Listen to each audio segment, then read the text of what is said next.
Bonjour à tous. Bienvenue au bulletin d'information à Top News. Au sommaire. Allemagne. Prison ferme pour un djihadiste de l'État islamique.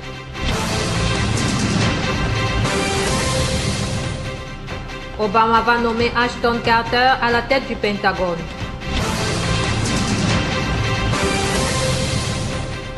Livraison du Mistral à la Russie. Paris doit remplir toutes ses obligations.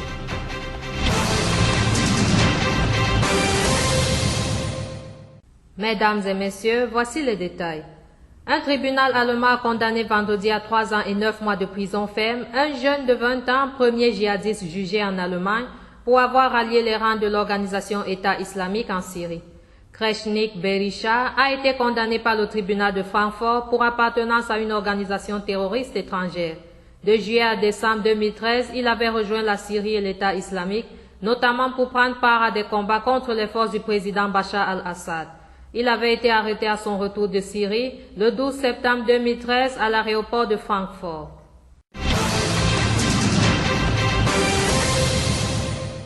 Les djihadistes du groupe État islamique ont avancé dans les environs de l'important aéroport militaire de Deir el-Zor, dans l'est de la Syrie, a indiqué vendredi une ONG.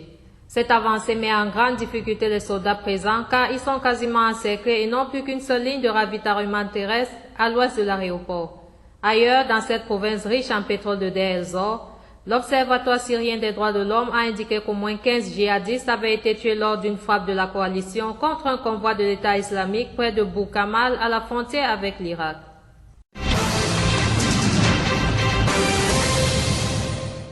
Les pays riches n'ont accueilli qu'un nombre dérisoire de réfugiés syriens déplacés par la guerre, laissant la lourde charge aux pays voisins de la Syrie qui manque de moyens, dénonce vendredi Amnesty International à moins d'une semaine d'une conférence de donateurs à Genève. À quelques jours de la conférence de Genève prévue le 9 décembre, cette organisation de défense des droits de l'homme se dit choquée par le refus des pays riches d'accueillir plus de réfugiés. Près de 3,8 millions de réfugiés de Syriens sont accueillis principalement par 5 pays de la région, la Turquie, le Liban, la Jordanie, l'Irak et l'Égypte, souligne Amnesty.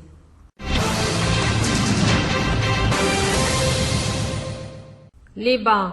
Anas Chakas, connu sous le nom d'Abou Ali Ashishani, a mené dans une vidéo diffusée vendredi de kidnapper les femmes et les enfants des soldats libanais jusqu'à ce que les autorités libanaises libèrent son épouse et ses 2 enfants. Mardi, l'Agence nationale d'information avait annoncé l'arrestation à Srota par les services de renseignement de l'armée de l'une des femmes et du beau-frère du commandant du front Al-Nosra, Anas Chakas. Une source militaire avait précisé que ce dernier est directement lié au dossier des militaires enlevés depuis début août à Ersal.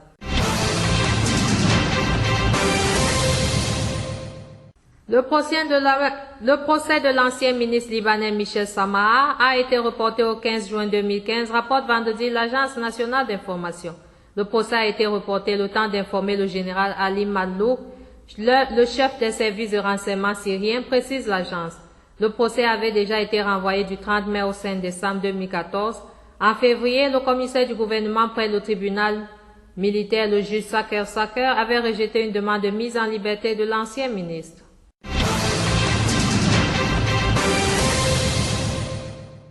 Le président directeur général de l'électricité du Liban, Kamal Hayek, a assuré vendredi que les consommateurs n'auront pas à payer en une seule fois les factures d'électricité accumulées, rapporte l'Agence nationale d'information. Les factures d'électricité qui n'avaient pas pu être envoyées jusque-là, en raison de la grève des journaliers de l'office, ne seront pas envoyées en une fois, a-t-il assuré.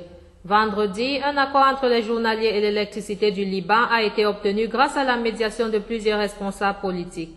Les journaliers ont ainsi mis fin à leur grève.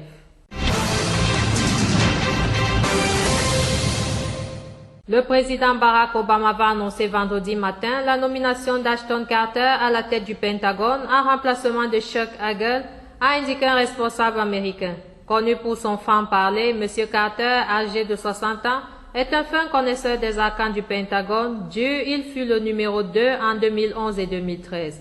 La Maison-Blanche a annoncé il y a 10 jours le départ de Chuck Hagel, insistant sur la nécessité d'un renouveau à la tête du ministère de la Défense.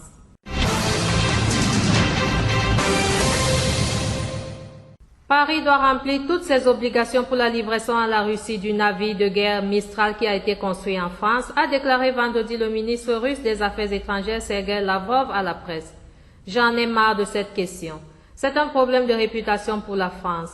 Ils doivent remplir toutes leurs obligations selon le contrat, a déclaré M. Lavrov à propos de la décision française de conditionner la livraison de ce navire, très critiqué notamment par les États-Unis, à des progrès vers une solution de la crise ukrainienne.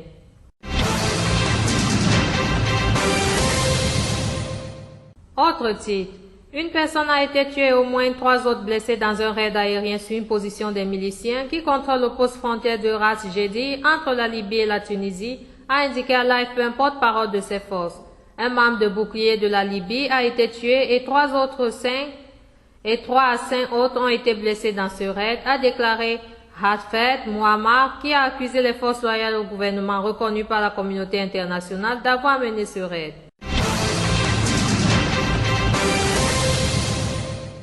Merci à vous qui nous suivez de Beyrouth et partout ailleurs. Bulletin présenté par Anna Ekame.